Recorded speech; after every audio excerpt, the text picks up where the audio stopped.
அனைவருக்கும் வணக்கம். 7ஆம் வகுப்பு 2ஆம் பருவம் இயல் 3. இன்னைக்கு என்ன படிக்க போறோம்னா 2 உரைநடை ஒரு இலக்கணம். பேசும் ஓவியங்கள் உரைநடை, தமிழ் ஒளிரிடங்கள் உரைநடை, தொழிற்பெயர் இலக்கணம். சரிங்களா? இங்க பாருங்க, முதல் உரைநடையில பேசும் ஓவியங்கள் அந்த தலைப்புக்கு ஏற்ற மாதிரியே பழங்காலத்திலிருந்து இப்போ இருக்க தற்காலம் வரைக்கும் ஓவியங்கள் என்னென்ன மாதிரி பயன்படுத்திட்டு வந்திருக்கோம் அப்படிங்கிறத குறித்து சில தகவல்கள் மட்டுமே இடம்பெற்றிருக்கு. அதை நம்ம தெரிஞ்சுக்கிட்டா போதும். சரிங்களா? பாருங்க, ஆயக்கலைகள் 64. அதாவது ஆயக்கலைகள் 64ல் ஒரு கலை என்னன்னா ஓவியக்கலை. சரிங்களா? பாருங்க, குகை ஓவியம். முதல்ல குகையில தான் மனிதர்கள் வாழ்ந்துகிட்டு இருந்தாங்க. அப்போ அவங்க ஓவியமா குகையிலே வரைஞ்சாங்க. எதுக்காக வரைஞ்சாங்க அப்படின்னா, செய்திகளை மற்றவர்களுக்கு தெரிவிப்பதற்காக. அதாவது நாங்கள் இதெல்லாம் செஞ்சுருக்கோம் அப்படின்னு சொல்லி பிற்காலத்தில் வரவங்க அந்த ஓவியத்தை பார்த்து தெரிஞ்சுக்கிட்டோம் அப்படிங்கிறதுக்காக அவங்க அதை வரைஞ்சிட்டு போயிருக்கிறாங்க. என்னென்ன அப்படி வரைஞ்சி வச்சிருக்காங்க அப்படின்னா, வேட்டையாடுதல், நடனம், போர் செய்தல், இதெல்லாமே அவங்களுடைய வாழ்க்கை முறையை நம்ம இப்போ தெரிஞ்சுக்கிறோம். இவங்கெல்லாம் இந்த மாதிரி போர் செஞ்சுருக்காங்க, வேட்டையாடி இருக்காங்க, நடனம் ஆடி இருக்காங்க, இப்போ எல்லாமே அவங்களுக்கு தெரிஞ்சிருக்கு அப்படிங்கிறத அந்த ஓவியத்தை பார்த்து தான் நம்ம தெரிஞ்சுக்கிறோம். அவங்க வரைந்த ஓவியத்தை கோட்டோவியம்னு சொல்வோம். சரிங்களா? கோடுகளால் வரைஞ்சிருப்பாங்க, அதுதான் கோட்டோவியம். அடுத்ததாக பாருங்க, சுவர் ஓவியம். அதான் சுவர் ஓவியம்னாலே சுவரில் இருக்கும். அரண்மனைகள், மண்டபங்கள், கோவில்கள் இது எல்லாத்திலோடைய சுவர்களிலும் மேற்கூரையிலையும் ஓவியங்கள் வரைஞ்சி வச்சாங்க. அதை தான் சுவர் ஓவியம்னு சொல்கிறாங்க. அதுக்கு எடுத்துக்காட்டாக 2 இடம் சொல்லியிருக்காங்க. சித்தன்ன வாசல், அது சுவர் ஓவியத்துக்கு எடுத்துக்காட்டு. தஞ்சை பெரிய கோயில் சுவர் ஓவியத்துக்கு எடுத்துக்காட்டு. சரிங்களா? துணி ஓவியம் பாருங்க. ஓவியம் வரைய பயன்படுத்தும் அந்த துணியை என்னென்ன பேர் சொல்லி அழைக்கிறாங்க அப்படின்னா, எழினி, திரைச்சீலை, கிளி, படாம். துணி ஓவியம் வரைய பயன்படுத்தும் அந்த துணிக்கு பேர் என்னென்ன அப்படின்னா, எழினி, திரைச்சீலை, கிளி, படாம். இந்த துணி ஓவியத்தை கலம்காரி ஓவியங்கள்னு அழைக்கிறாங்க. அதுக்கு ஒரு வேறு பெயர் என்ன அப்படின்னா, துணி ஓவியத்திற்கான வேறு பெயர் என்னன்னா கலம்காரி ஓவியங்கள். நம்ம தமிழ்நாட்டிலையும் ஆந்திராவிலையும் இந்த ஓவியங்கள் ரொம்பவே பிரபலமாக இருக்குது. சரிங்களா? இவங்க இந்த வகை ஓவியங்களை அதிகமாக பயன்படுத்துகிறாங்கன்னு சொல்லியிருக்காங்க. பழங்காலத்திலே சீவக சிந்தாமணி காப்பியில் குணமாலைங்கிற தலைவி யானையை கண்டு அஞ்சிய காட்சியை சீவக சிந்தாமணி காப்பியத்தின் தலைவனான சீவகன் வரைந்தான் அப்படிங்கிற ஒரு செய்தி இடம்பெற்றிருக்கு. சரிங்களா? துணி ஓவியத்தில் சீவக சிந்தாமணி காப்பியத்தில் வர ஒரு சம்பவத்தை வரைஞ்சி வச்சுருக்காங்க அப்படின்னு சொல்லியிருக்காங்க. அவ்வளோதாங்க துணி ஓவியம். அடுத்ததாக பாருங்கள், ஓலைச்சுவடி ஓவியம். ஓலைச்சுவடியில் கோட்டோவியமாகவும் வண்ணப்பூச்சு ஓவியமாகவும் வரைஞ்சிருக்காங்க. பெரும்பாலும் இதிகாசம், புராண கதைகள் தான் அதில் இடம்பெற்றிருக்கும். இது எங்கே இருக்கு அப்படின்னா, தஞ்சாவூர் சரஸ்வதி மகால்ல இப்போவும் இது இருக்கு. சரிங்களா? தஞ்சாவூர் சரஸ்வதி மகால்ல ஓலைச்சுவடி ஓவியங்கள் பாதுகாக்கப்பட்டு வருகிறது. செப்பேடு ஓவியம். செப்பேட்டு ஓவியம் அப்படின்னா என்னன்னா, மன்னர்களுடைய ஆணைகள், அரசு ஆவணங்கள், அதை செப்பேடுல எழுதி வச்சு பத்திரமா பாதுகாத்திருக்காங்க. சரிங்களா? பொதுவாக இதை நீர்நிலைகள், செடி கொடிகள், பறவைகள், விலங்குகள், குறியீடுகள் இப்படி தான் அதை வரைஞ்சி வச்சுருக்காங்க. சரிங்களா?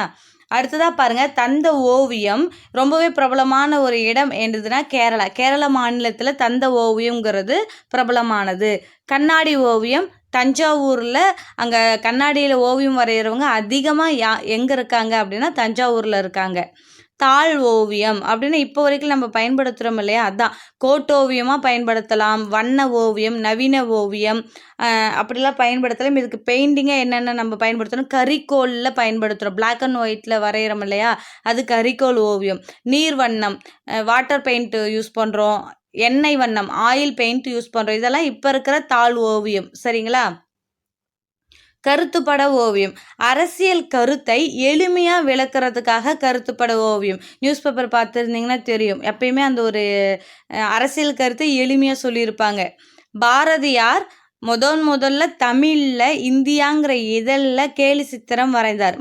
கேலி சித்திரம்னா என்னன்னா, மனித உருவம் விந்தையான நகைச்சுவை தோற்றத்தோடு வரையக்கூடியது தான் கேலி சித்திரம். அதை ஃபஸ்ட்டு தமிழில் யார் வரைஞ்சாங்க அப்படின்னா பாரதியார் தான். இந்தியாங்கிற இதழில் அதை வரைஞ்சிருப்பார். சரிங்களா? இது நீங்கள் குறிப்பாக தெரிஞ்சுக்கிட்டா போதும். கேலி சித்திரம் இந்தியாங்கிற இதழில் முதல்ல வரைஞ்சவர் யார் அப்படின்னா பாரதியார் தான். பாருங்க, ஒரே ஒரு மேற்கோள் கொடுத்துருக்காங்க. புனையா ஓவியம் கடுப்ப புனைவில். இது எதில் இடம்பெற்றிருக்குன்னா நெடுநல் வாடை. அதாவது கடுப்பாக இருக்குது அப்படின்னாலே வாடை வரும். வயிறு தீதா அப்படின்லாம் சொல்லி நம்ம விளையாட்டாக கேட்போம்ல, அதுதான் புனையா ஓவியம் கடுப்ப புனைவில் அப்படின்னு நீங்கள் ஞாபகம் வச்சுக்கோ. நெடுநல் வாடை அடைக்குது, ரொம்ப நாளாக வாடை அடைக்குது அப்படின்னு சொல்லி நீங்கள் நினச்சிக்கோங்க. இப்போ ஓவியத்துக்கான வேறு பெயர்கள் என்னென்ன இருக்குது அப்படின்னா ஓவு, ஓவியம், ஓவம், சித்திரம், படம், படாம், வட்டிகை செய்தி. ஓவியத்துக்கு வேறு பெயர்கள் இருக்குது. என்னென்ன பெயர்கள் அப்படின்னா ஓவியத்தை ஓவுன்னு சொல்லலாம். ஓவு, ஓவியம், ஓவம், சித்திரம், படம், படாம், வட்டிகை செய்தி. இதே போல் ஓவியம் வரைபவருக்கும் வேறு பெயர்கள் இருக்கு. என்னென்ன? கண்ணூல் வினைஞர், ஓவிய புலவர், ஓவமாக்கல், கிளவி வல்லோன், சித்திரக்காரர், வித்தகர். ஓவியம் வரைகிறவங்களுக்கு என்னென்ன பேர் இருக்கு பாருங்க. கண்ணூல் வினைஞர், ஓவிய புலவர், ஓவமாக்கல், கிளவி வல்லோன், சித்திரக்காரர், வித்தகர். ஓவிய கூடத்துக்கு வேறு பெயர்கள் இருக்குது. என்னென்ன அப்படின்னா எழுதெழில் அம்பலம், எழுத்துநிலை மண்டபம், சித்திர அம்பலம், சித்திர கூடம், சித்திர மாடம், சித்திர மண்டபம், சித்திர சபை. எழுதெழில் அம்பலம், எழுத்துநிலை மண்டபம், சித்திர அம்பலம், சித்திர கூடம், சித்திர மாடம், சித்திர மண்டபம், சித்திர சபை. சரிங்களா? அவ்வளோதான், நம்ம படித்து முடிச்சிட்டோம். இப்போ இந்த பாடத்திற்கான மதிப்பீடு படிக்கலாம். மதிப்பீடு: சரியான விடையை தேர்ந்தெடுத்து எழுதுக. குகை ஓவியங்களில் வண்ணம் தீட்ட பயன்பட்ட பொருட்களில் ஒன்று. குகை ஓவியத்தில் மண் துகளை கொண்டு தான் வண்ணம் தீட்டியிருக்காங்க. சரிங்களா? ரெண்டாவது கேள்வி பாருங்க. நகைச்சுவை உணர்வு வெளிப்படுமாறு வரையப்படும் ஓவியம். கேலி சித்திரம். இதை வரைஞ்சவர் யார்? பாரதியார், தமிழில். சரிங்களா? இந்தியாங்கிற இதெல்லாம் வரைஞ்சிருப்பார். மூன்றாவது கேள்வி பாருங்க. கோட்டோவியம் என்னும் சொல்லை பிரித்தெழுத கிடைப்பது. ஆப்ஷன் ஏ கோடு கூட்டல் ஓவியம். நாலாவது கேள்வி. செப்பேடு என்னும் சொல்லை பிரித்தெழுத கிடைப்பது. ஆப்ஷன் சி செப்பு கூட்டல் ஏடு. அஞ்சாவது கேள்வி. எழுத்து கூட்டல் ஆணி என்பதனை சேர்த்தெழுத கிடைக்கும் சொல். எழுத்தாணி. Option B. கோடிட்ட இடங்களை நிரப்புக. கருத்து படங்களை அறிமுகப்படுத்தியவர் யாரு? பாரதியார்.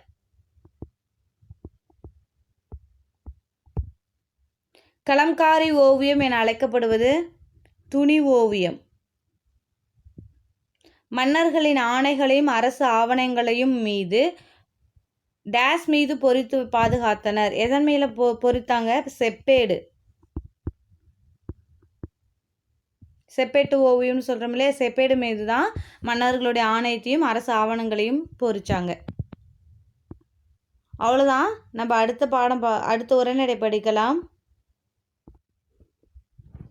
பாருங்க, தமிழ் ஒளிர் இடங்கள். சில இடங்கள் கொடுத்து அந்த இடத்துல என்னென்ன தமிழுக்காக சிறப்பு செஞ்சுருக்காங்க அப்படிங்கிறது தெரிஞ்சுக்கிட்டா போதும். சரிங்களா? பாருங்க, தஞ்சாவூரில் சரஸ்வதி மகால் நூலகம் இருக்குது. அதே போல் தமிழ் பல்கலைக்கழகம் தஞ்சாவூரில் இருக்குது. சரிங்களா? ரெண்டாவது, சென்னையில் என்னென்ன இருக்குது அப்படின்னா உவேசா நூலகம் இருக்குது, கீழ்திசை நூலகம் இருக்குது, கன்னிமாரா நூலகம் இருக்குது, வள்ளுவர் கோட்டம் இருக்குது. சரிங்களா? மூன்றாவது பாருங்கள், கன்னியாகுமரியில் என்னென்ன இருக்குது? திருவள்ளுவர் சிலை இருக்குது, மதுரையில் உலகத்தமிழ் சங்கம், பூம்புகாரில் சிற்பக்கலை கூடம் இருக்குது. சரிங்களா? என்னென்ன இருக்குன்னு தெரிஞ்சுக்கிட்டா போதும். தஞ்சாவூர் சரஸ்வதி மகால் நூலகம், தமிழ் பல்கலைக்கழகம். சென்னை உவேசா நூலகம், கீழ்திசை நூலகம், கன்னிமாரா நூலகம், வள்ளுவர் கோட்டம். கன்னியாகுமரி திருவள்ளுவர் சிலை, மதுரை உலக தமிழ்ச் சங்கம், பூம்புகார் சிற்பக்கலை கூடம். சரிங்களா? நாம் இப்போ இலக்கணம் படிக்கலாம். இலக்கணம் தொழிற்பெயர் படிக்க போகிறோம். தொழிற்பெயர் அப்படின்னாலே அந்த படிக்கும் போது தெரிஞ்சிடும். தொழிலை பற்றி படிப்பது. தொழிலை குறிக்கும் பெயர் தொழிற்பெயர், அவ்வளோதான். ஒரு செயல் அல்லது வினையின் பெயராக அமைவது தொழிற்பெயர். இது எண், இடம், காலம், பால் காட்டாது. எண் அப்படின்னா எண்ணிக்கை, ஒருமை பன்மை சொல்கிறோம் இல்லையா, அது காட்டாது. இடம் அப்படின்னா தன்மை, முன்னிலை, படர்க்கை. நம்ம ஏற்கனவே படித்தோம் இல்லையா, தன்னை குறிப்பது தன்மை, முன்னாடி இருக்கிறவங்களை குறிப்பது முன்னிலை, யாரோ ஒருவரை, மூன்றாம் ஒருவரை குறிப்பது படர்க்கை, அப்படி சொன்னோம் இல்லையா. எண், இடம், இடம் காட்டாது. தொழிற்பெயர் பாருங்க, தொழிலை குறிக்கும் பெயர் தொழிற்பெயர். ஒரு செயல் அல்லது வினையின் பெயராக அமைவது தொழிற்பெயர். இப்போ நடந்தான், ஓடினான், பாட்டு பாடினான், இதெல்லாமே ஒரு செயல், ஒரு வினை. சரிங்களா? இதுக்கு பெயராக அமைவது தான் தொழிற்பெயர். இது எண், இடம், காலம், பால் காட்டாது. எண் அப்படின்னா ஒருமை பன்மை காட்டாது. மலர், மலர்கள் அப்படி காட்டாது. இடம் அப்படின்னா தன்மை, முன்னிலை காட்டாது. காலம் அப்படின்னா 3 காலங்கள் இருக்கு இல்லையா, கடந்த காலம், நிகழ்காலம், எதிர்காலம் காட்டாது. பால் காட்டாது. 5 பால் படித்தோம் இல்லையா, ஆண்பால், பெண்பால், பலர்பால், ஒன்றன் பால், பலவின் பால், இதெல்லாம் காட்டாது. படர்க்கை இடத்தில் மட்டும் வரும். படர்க்கை இடம்னா என்ன, நம்ம படிச்சிருக்கோம். படர்க்கைனா என்ன, அதாவது தன்னை குறிப்பது தன்மை, முன்னாடி இருக்கிறவங்களை குறிப்பது முன்னிலை, மூன்றாம் நபரை, தன்னையும் முன்னிலையும் இல்லாமல் மூன்றாம் நபரை குறிப்பது படர்க்கை அப்படின்னு சொல்லியிருந்தோம் இல்லையா. அந்த படர்க்கை இடத்துல தான் தொழிற்பெயர் வரும். இந்த தொழிற்பெயரானது 3 விதமாக பிரிஞ்சிருக்கு. விகுதி பெற்ற தொழிற்பெயர், முதல்நிலை தொழிற்பெயர், முதல்நிலை திரிந்த தொழிற்பெயர். விகுதி பெற்ற தொழிற்பெயர் அப்படின்னா அது ஏதோ ஒரு விகுதியை பெற்று வரும். அதுக்கு கீழே கொடுத்துருக்காங்க பாருங்க, தல், அல், அம், ஐ, கை, வை, மை, கு, பு, உ, சி, வி, தி. சரிங்களா?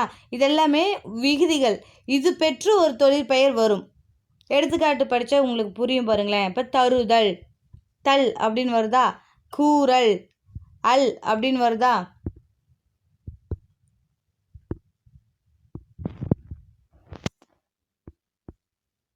பாருங்க, தருதல், தல், கூறல், அல், ஆட்டம், அம், விளை, ஐ, வருகை, கை, பார்வை, வை, போக்கு, கு, நட்பு, பு, மறைவு, உ, மறதி, தி, உணர்ச்சி, சி, கல்வி, வி, செய்யாமை, மை. சரிங்களா? பாருங்க, இந்த விகுதிகள் எல்லாம் பெற்று வந்துச்சுன்னா அது விகுதி பெற்ற தொழிற்பெயர். முதல்நிலை தொழிற்பெயர் அப்படின்னா வானில் இடி இடித்தது, சோறு கொதி வந்தது. இந்த முதல்நிலை இடி அப்படிங்கிற வார்த்தை மட்டுமே பொருளை உணர்த்துச்சுன்னா விகுதி பெறாமல், இந்த தல், அல், அம், ஐ, இந்த கை, வை, கு, பூ, ஊ, சிவிதிலாம் இருக்கு இல்லையா, இது இல்லாமல் ஒரு பொருளை உணர்த்துமாயின் அது முதல்நிலை தொழிற்பெயர். அதே முதல்நிலை திரிந்த தொழிற்பெயர் அப்படின்னா பேரு பெற்றேன், சூடு குறையாது. பெரு அப்படிங்கிறது பேரு, சுடு சூடு, அதாவது நெடிலாம் மாறி வரும். சரிங்களா? முதல்நிலை திரிந்து வரும். எடுத்துக்காட்டு இன்னும் பாருங்க, விடு, வீடு, மின், மீன், கொல், கோல், உடன்படு, உடன்பாடு. சரிங்களா? இந்த மாதிரி திரிந்து வந்துச்சுன்னா அந்த முதல்நிலை, பெருங்கிறது பேருன்னும், சுடுங்கிறது சூடுன்னும், அந்த மாதிரி நெடிலா வந்துச்சு, திரிந்து வந்துச்சு அப்படின்னா அது முதல்நிலை திரிந்த தொழிற்பெயர். இப்போ இலக்கணத்துக்கான மதிப்பீடு படிக்கலாம். பாருங்க, மதிப்பீடு. பின்வருவனவற்றுள் விகுதி பெற்ற தொழிற்பெயர் எது? விகுதி அப்படின்னா என்னென்ன நம்ம படித்தோம்? தல், அல், அம், ஐ, கை, வை, பு, உ, கு, சி, வி, தி. இந்த எழுத்துக்கள்லாம் படித்தோம் இல்லையா.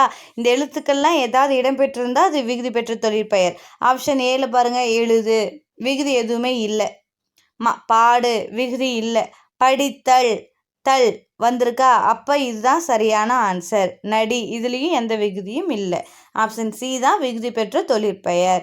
2வது கேள்வி பாருங்க, பின்வருவனவற்றுள் முதல்நிலை திரிந்த தொழிற்பெயர். முதல்நிலை திரிந்த தொழிற்பெயர் அப்படின்னா எங்கேயாவது நெடிலாக இருக்கான்னு பாருங்கள். ஆப்ஷன் ஏலே இருக்குது ஊரு. மீதி ஆப்ஷன்லாம் பாருங்களேன். நடு இல்லை, விழு இல்லை, எழுதல் இல்லை. சரிங்களா? அதாவது நெடிலாக இருந்துச்சுன்னா அது நீங்கள் முதல்நிலை திரிந்த தொழிற்பெயர்னு எழுதிக்கோங்க. பொறுத்துக பாருங்க. ஓட்டம், அப்படிங்கிற ஒரு விகுதியை பெற்று வந்திருக்கு. அப்போ இது விகுதி பெற்ற தொழிற்பெயர். பிடி அப்படின்னா அது எந்த ஒரு விகுதியும் இல்லாமலே பொருளை உணர்த்துது. அப்போ முதல்நிலை தொழிற்பெயர். சூடு, சுடுங்கிறது சூடு அப்படின்னு சொல்லி திரிந்து வந்திருக்கு. அப்போ இது முதல்நிலை திரிந்த தொழிற்பெயர். சரிங்களா?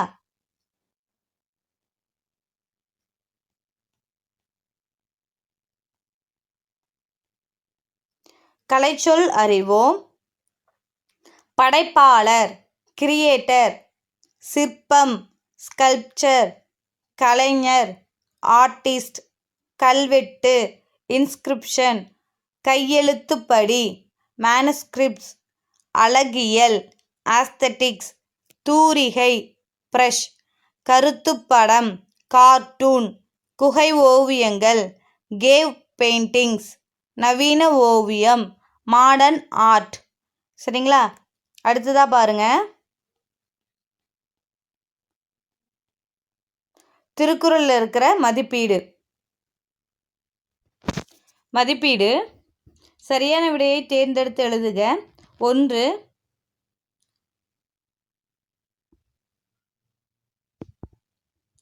டேஸ் தீமை உண்டாகும். செய்ய தகுந்த செயல்களை செய்யாமல் இருப்பதால் தீமை உண்டாகும். Option C. ஆப்ஷன் சி பாருங்க. செய்ய தகுந்த செயல்களை செய்யாமல் இருந்தால் தீமை உண்டாகும். 2வது கேள்வி பாருங்க. தன் குடியை சிறந்த குடியாக செய்ய விரும்புபவரிடம் டேஸ் இருக்கக்கூடாது. என்ன இருக்கக்கூடாதுன்னா சோம்பல் இருக்கக்கூடாது. தன் குடியை சிறந்த குடியாக செய்ய விரும்புபவரிடம் சோம்பல் இருக்கக்கூடாது. 3வது கேள்வி பாருங்க. எழுத்தென்ப என்னும் சொல்லை பிரித்தெழுத கிடைப்பது. எழுத்து கூட்டல் என்ப. Option B. கரைந்துண்ணும் என்னும் சொல்லை பிரித்தெழுத கிடைப்பது. கரைந்து கூட்டல் உண்ணும். Option C. கற்றனைத்து கூட்டல் ஊறும் என்பதனை சேர்த்தெழுத கிடைக்கும் சொல் கற்றனை தூறும். Option A. பொறுத்துக்க பாருங்க. கற்கும் முறை, பிழையில்லாமல் கற்றல். உயிருக்கு கண்கள், எண்ணும் எழுத்தும். விழுச்செல்வம், கல்வி. எண்ணித் துணிக, செயல். கரவா கரைந்துண்ணும், காகம். கற்கும் முறை, பிழையில்லாமல் கற்றல். உயிருக்கு கண்கள், எண்ணும் எழுத்தும். விழுச்செல்வம், கல்வி. எண்ணித் துணிக, செயல். கரவா கரைந்துண்ணும், காகம். அவ்வளோதான். நம்ம படித்து முடிச்சிட்டோம். கண்டிப்பாக உங்களுக்கு பிரயோஜனமாக இருக்கும்னு நான் நினைக்கிறேன். மீண்டும் அடுத்த வகுப்பில் உங்களை சந்திக்கிறேன். நன்றி.